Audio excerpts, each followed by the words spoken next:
afternoon guys. Yan, hapon na. Pauwi na si Habi. Hindi na ako nakapag-vlog kanina. Nagagawa ko ng application for citizenship namin eh. Inuna ko muna yung sa akin kasi kabisado ko lahat ng information ko. Medyo mahabang ano kasi.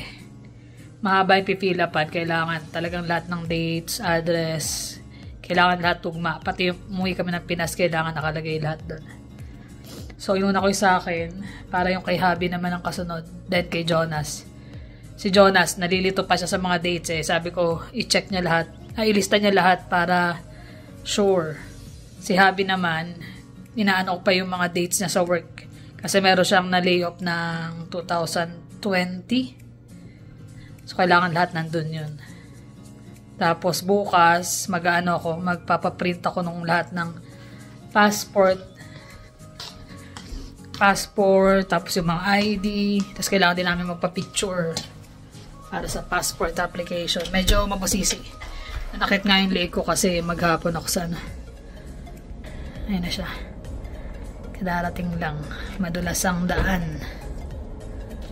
Mukhang mag-i-snow ng matindi-tindi.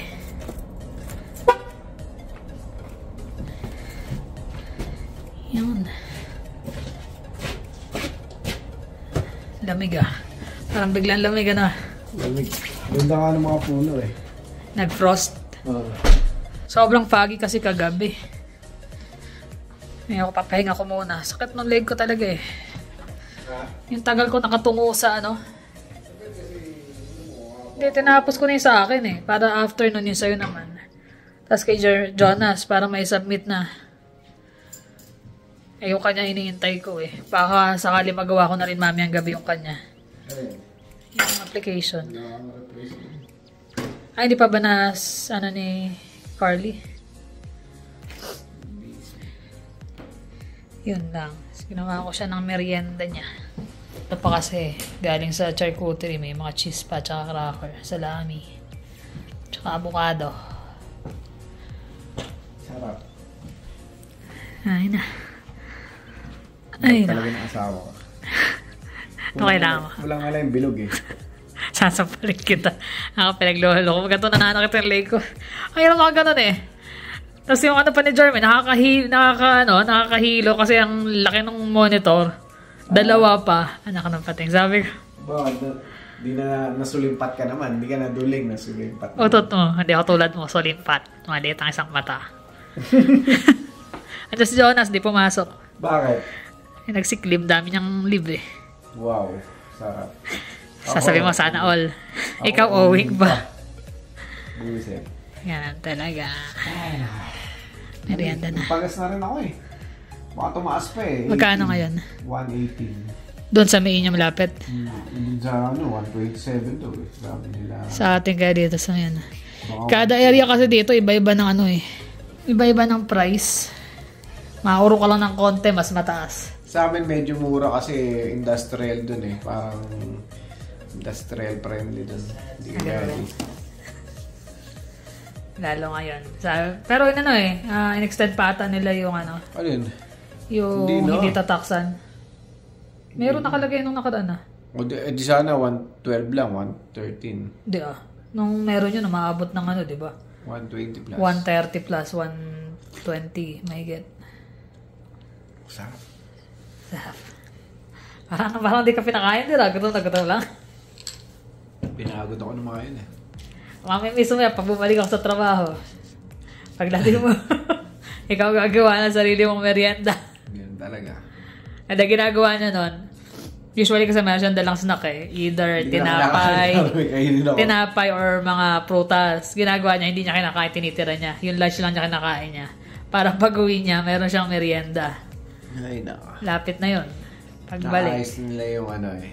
Yung... Ano pangalan na? Yung citizenship. Ako, mostly. Ako naman talaga nagpipila. Minsan nag-gaano kami na... Ano ba? Mag-gaano ba tayo? Ikaw yun, di ako. Actually, siya talaga eh. Okay. Kaya nga inaabot na rin ng ganito eh.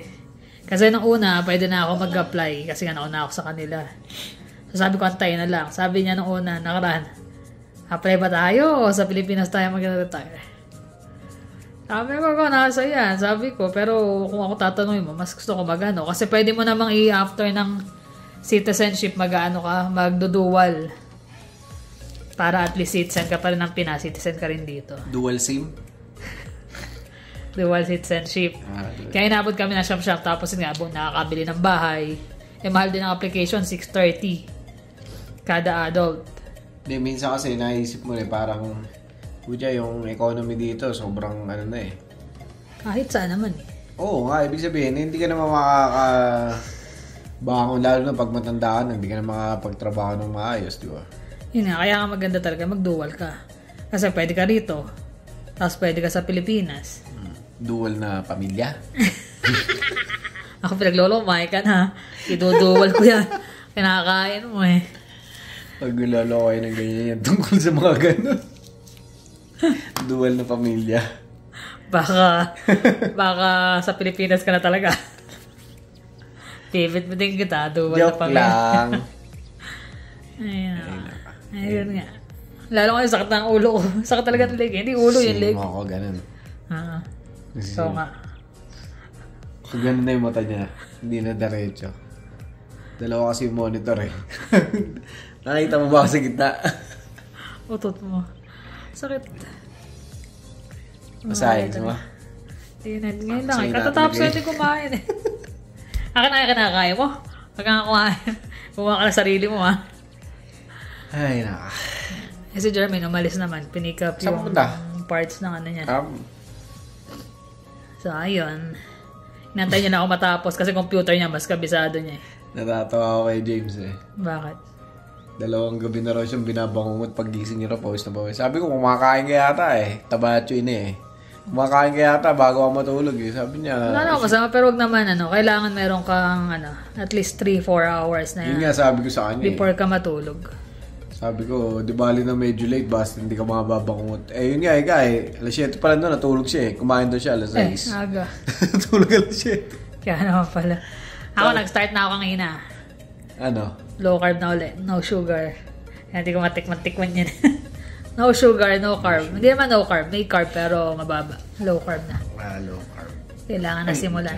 Baka medyo gumanda ng pakiramdam. Ako din hindi low carb. Kakain na ako ng kailangan ko kainin. Tapos yung hindi ko kailangan kainin. Kakainin ng dalawa. Wala, si Jarvey nga. Di na nagkakain masyado ngayon eh. Pagkano, iniiwasan niya kumain eh. Which is good. Mabuti yun. Ay, nako. Paano yan na lang guys. Merienda tayo. Kain muna. Chika-chika natin tungkol sa citizenship. Tsaka yung mga plano. Sige. Ito pala yung ulam namin for tonight. Chicken pastil. So ano lang to guys. Minarinate ko yung chicken sa coconut na soy sauce. Tsaka konting liquid seasoning at saka konting oyster sauce. Pero usually pagka gumagawa ako nito nung hindi pa kami naglo-low sodium, toyo talaga, yung regular na soy sauce, oyster sauce at saka liquid seasoning. Tapos pag minarinate ko na siya, lalagay ko siya sa pan, sa non-stick hanggang sa almost dry siya. Tsaka ako lalagyan ng oil. Hindi, may suka pa pala yun. May suka rin ako nilagay. Tapos kapag almost dry na yung meat, naglagay ako ng olive oil. Tapos nilagyan ko ng garlic at saka onion. Tapos yun. Hanggang sa magano na siya, mag-combine na yung lasa, madry. Parang parang shredded flakes na adobo. Tapos lagyan ko lang ng paminta at saka chili flakes. Dati naglalagay ako ng chili garlic. Pero ngayon kasi nga, hindi na ako gumagawa ng chili garlic dahil nga sa oil. Unless gagawa ako na gamit is olive oil. Tsaka mas napapalakas ang kain pagka may chili garlic. So, chili flakes na lang ang nilagay ko. Tsaka maraming garlic, then onion. Yan. Almost tapos na to. Tapos nagano rin ako. Nagano ako ng pang salad. Pang side lang. Ayan. Cucumber, cherry tomato, at saka onion. Tapos titimplan ko na lang yan mamaya. Ayun o. Nakakain na kami ng hapunan, hindi pa na siya nakabihis. Lamig eh, nakatulog ako dito sa sopa. Sarap ng tulog. Good. Kahapon kasi nakatulog kami ng halos 2 oras eh. Past 12 o'clock nagising pa rin kami dalawa. Sabi, huwag nakakakit ng kwarto. Dito na lang siya maidlit. Limited. Maraming salamat nga pala sa lahat ng mga bumati sa amin ng Happy New Year. Happy New Year din at salubungin natin ang 2024. Yan, ang maganda at positive. Positive. So, ayan. Kaya ako nag-start na ako. Kasi dapat nga end of 2023, bala ko nang start yung application ng citizenship. Pero naging busy sa mga ganap-ganap. Dahil nga Pasko, bagong taon. Kaya yan, start ng New Year. Kailangan nang masimulan. So, 1 down. 1 down na. Ano pa yung... Tapos ko na sa akin. Nabukas naman ng umaga, papaprint ko lahat ng passport, ID, tsaka kukuha tayo ng picture din. Kailangan ng picture. Anong picture? Pwede na yung picture yung ganyan. Sige. Picture, tsaka yung natin. Yung kanila naman pipilapan ko. Kanya muna kay Jonas para by Saturday. Meron ako mga picture ng passport. Pinasa na natin yun. Napas na din. Usually, nagpapapicture lang naman tayo eh. Pagka, yun yung nag-renew tayo ng diba? Ng PR. Passport din. So, bago ma-expire yung PR in 2 years, mag-apply na kami. Kasi hindi ko alam kung gaano katagal yung application ng citizenship ngayon. Antayin na lang natin yung 55. Okay. Marami actually gumagawa nun. Yung antayin na hanggang 55 para wala ng exam. Hindi, bukod doon, mahaba yung panahon para mag-isip. Kaya lang, every ilang years ba yung PR? 5 years. 5 years. Sayang din kasi every time. 5 years yan? 2 5 years na lang. Bro, mo every time magpipilap ako ng ganong karami. Eh sa bagay, hindi naman kasi ako nagpipilap. Kaya okay lang pa ulit-ulit. Hirap din kaya mag-fill up kasi talagang detail pati yung date ng at saka yung address mo, lahat, pati nagbakasyon ka, bumalik ka. Lahat, wala dapat gap kahit isa. Ano nga bang mapapala natin doon, dear? Paki-explain? Paki-explain mo nga sa akin. Hindi, syempre, dito na rin naman na tayo. Ba't hindi pa natin yung citizenship, di ba? Unang-una yan, kapag gusto mo mag-travel, hindi mo na kailangan ng visa. May pa-travel ba tayo? Ngayon, gusto mo man pumunta ng US o pumasyal man ng kung saan, kailangan actually, mas mura pa nga yatang mag-fly papuntang US kaysa umikot dito sa Canada eh. Mahal ng domestic eh. Siyempre, tumatanda tayo. Kailangan enjoy na rin ang buhay. So, yun. Isa na yun. Visa. Travel. Ilang countries din yung marami din. Ano pa nga yun? Visa free. Papakita mo na yung passport mo, visa free ka. Pag blue passport ka na, wala na, madali ka nang mag-travel. Marami na kaming kaibigan na, kaya kami tumagal kasi nga, parang medyo, pa ako na... Hesitant siya nung una. Hanggang sa nagkaabot-abot na nga. Ang dami na mga kaibigan namin ng, tsaka kakilala, yung mga iba yung nag-apply. Iba nga, nauna pa kami, pero na dapat nag-apply. Mga ibang subscriber natin na student dito, nagkaroon na rin. Na PR na mga pero kami hindi, kasi nga, halos pareho din naman kasi kukunti lang naman ang difference. Kaya nga lang yun. Makakaboto ka na. Makakaboto ka na, tsaka nga, makakaano ka ng travel ng visa free na. Kasi pag malapit na election dito, ang daming kumakatok din eh. Ganyan. Hindi ka makaboto kasi hindi ka allow dahil PR nga lang kami. So this time makakaboto na pag lumabas yun. Makakapamili na. Sabi niya kasi parang ayaw niya kasi dito mag-retire. Ayun pa, yun yung isa. Yun yung number 1 talaga niya kaya inabot. Sabi ko, ayoko namang mauna kasi maghihiwa-hiwalay pa kami ng application. Sabi ko, antayin na lang. Hanggang sa yun nga, inaabot sa pagbili ng bahay, nakapagbakasyon. Before magbakasyon, dapat mag-a-apply kasi yung passport kailangan. Hindi, inanuhan na rin natin yan eh. Kung nilagyan na rin natin ng oras, sabi ko, pag nabayaran na yung truck, diba? Tsaka tayo mag-isip. Tsaka tayo kung ano maganda. Kasi yung truck, ilang years yan? 5 years? 6 years. 6 years din na nag-iisip. Ikaw lang naman na lagi nag-iisip eh. Ang tagal. Ako decided naman ako. Sabi ko nga after nun, kasi nagpa-plan din kami bumili ng lupa sa Pinas. Yung maliit lang ba na para mapagbakasyonan. Kasi sabi ko nga maganda nun. Halimbawa, nag-retire na kami, tumanda na, maganda dito, pabalik-balik lang dito at saka sa Pilipinas. Siyempre, yung mga anak namin, dito na rin magkakaanak yung mga yan. Balik. Mahirap na may nasa Pilipinas kami, sila nandito. Siyempre, mas maganda pa rin pag kumpleto kayo. Yun nga. Ang inaalala niya kasi, paano pagka may bala kang bilhin sa Pinas, kapag citizen ka rito, hindi ka basta makabili. Oo. Kasi ano ka na dito? Citizen ka na. Di malaki yung tax nun, no? Oo. Malaki yung tax nun. Kaya yun ang target muna. Mag-citizen dito muna, magdudual na lang. Para kahit saan ka magpunta sa pabalik-balik ka ng Pinas tsaka dito, okay lang.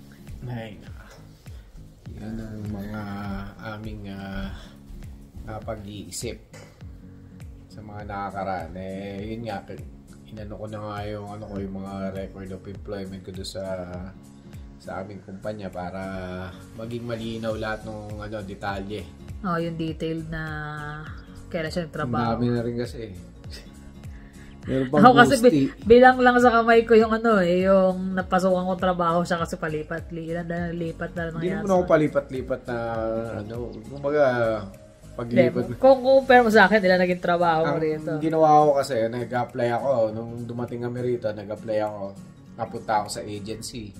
So, after ilang months, bago ma-regular, tinapos nila yung kontrata namin. So, napunta naman ako sa paggawaan ng framing. Framing ng bahay. Kahit wala akong kaalam-alam sa carpentry. Before pa ata yung framing, yung auto-detailing. Saglit lang yun, isang araw lang. Kaya nga, hindi mo nag-apply siya ron. Dahil yung sa auto-detailing, pinagdadrive ako yung mga wasak yung sasakyan, duguan pa yung iba. As in, wala. Hindi pinaliwanag sa kanya na ito, covered ka ng ganito. Siyempre, nag-worry siya. Ang ko doon, sign up ko, auto-detailing. Oo. Bakit pa kukuha mo sa akin yung drug na truck, ganyan, yung isang truck na sira. Bigla na lang huminto sa gitna ng tulay, pababa pa naman, buti na lang. Kaya sabi niya, hindi na. So, after, napunta nga siya sa paggawaan ng mga drywall ba? Hindi, framing nga. Frame ng bahay. Yung pinaka-frame ng bahay, tapos yun. Nakailang buwan din ako dun Isang buwan lang may get. Isang buwan may get. Set kalahati lang. Tapos tinawagan ako ng nung kumpanya namin ngayon. Ayun, dun na. Doon na. Tapos nalayoff nga pala kami kasi nag-COVID. Nag-COVID. So, layoff kami. Tapos, sabi ko doon sa kumpanya namin, kasi laging temporary lang Kunin ko na yung yung... Si Carly din ang nagsuggest nun Much better nga na kunin mo na yung yung pera.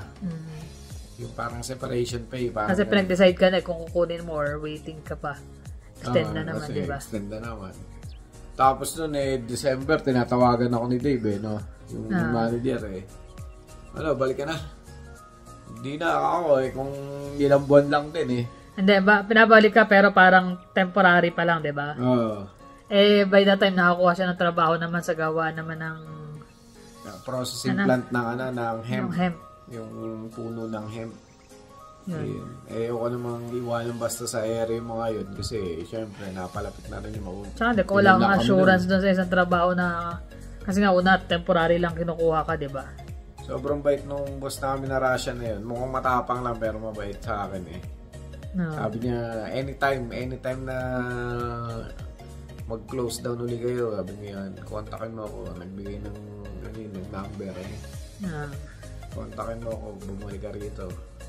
Iba yung niya ron Yung nagkakaroon siya ng allergy ron Talagang yung marka rito niya. Tsaka iba yung... Tsaka ito, di ba? Iba ngayon, marka rito sa mukha niya yun.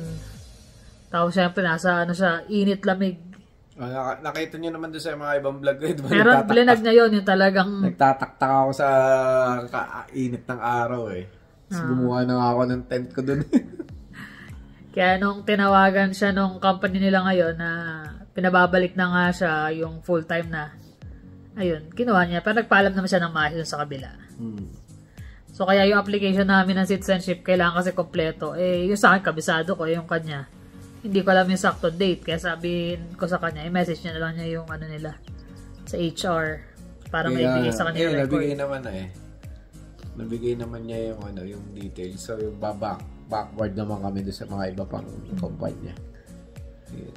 Pero meron ako nung ano di ba? Mga payslip ng mga yun. Payslip, naitabi ko yung payslip mo. Yun. Kaya sakto.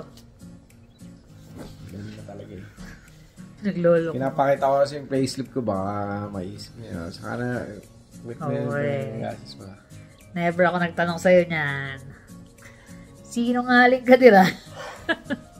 Baka ako magtanong ka, hindi ko sinabi. Never ako nagtanong kahit baka minsan. Baka magtanong ka, sabi ko, hindi nagtatanong siya ng ganito. Naintindihan mo ba yung Tagalog? Sabi Tagalog mo kasi, eh. Baka kasi muli kang ganyan. Hindi, sabi ko, baka magtanong ka. Saan galing to? Saan napunta? Hindi ka magalang, di ako nagtatanong. Buti nga, tinabi ko yung payslip mo. Kung hindi, di ako lang na mahihirapan. Yeah. Kahahanap. Ewan ko na lang kung hindi ko ito na yun. Ay, naka. Ayan. Ayan. Kaya medyo masakit ang leg ko nga kasi tagag sa computer.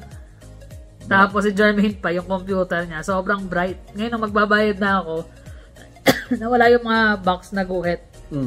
Kung saan ka pwede maglagay ng quantity ng babayaran mo. Sabi ko, Jermaine, check ako, sabi ko, dito ako nagbayad last time, pero baka tula, hindi ko maalala na nag-apply ako kay Jermaine, di ba? Basa. Sabi ko, pabalik-balik ako dinadala rito, wala namang pipilapan.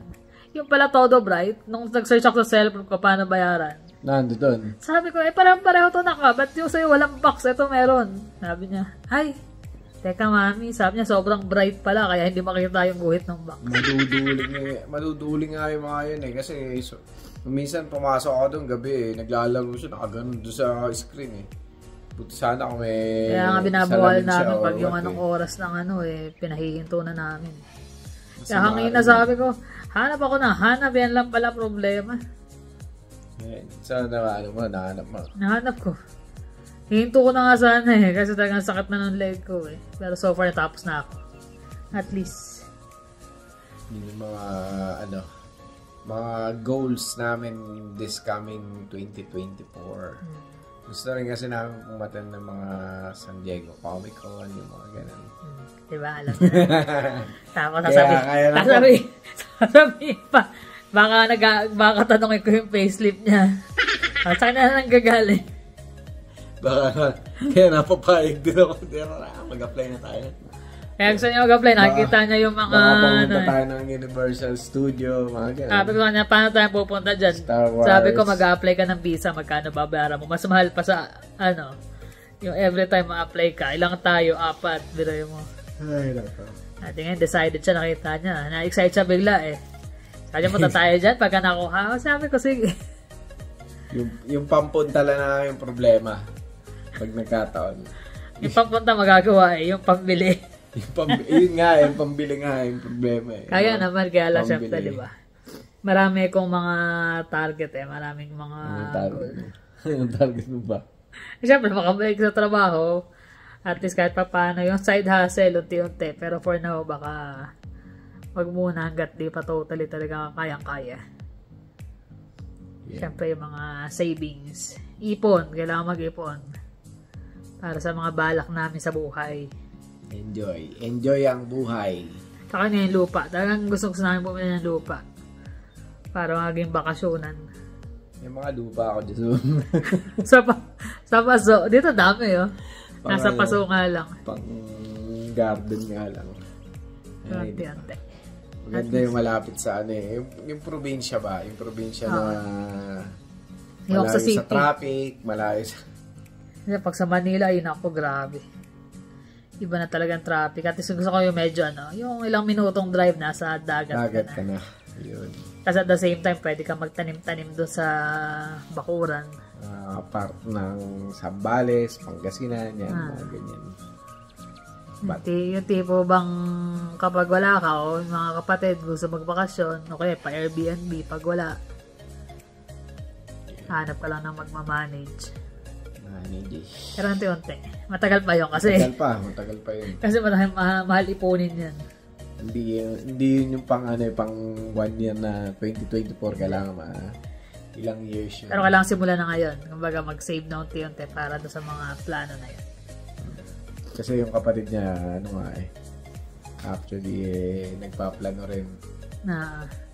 Maganda nga sana, maghati-hati na lang kayo dun sa, malapit sa dagat, di ba? Sana. Siyempre, may ibang priority rin, di ba? Depende sa gastusin. Magkakausap lang pag pag nagbabakasyon, tsaka pag nag-chat-chat Mas maganda yung meron kayong malinaw na, Saka, kailangan pareho kayong yun ang gusto, di ba? Paano kung mas gusto nila sa medyo city? Pero sila ate, alam ko gusto rin ng malapit sa dagat. Yeah. We'll see. So, yun lang naman guys. Na-share lang namin sa inyo actually. Kasi nga medyo busy na dahil ang daming ginagawa. Hindi na nakapag-vlog kanina. Habang nagpipila pa ako wala para na ako sinabunutan.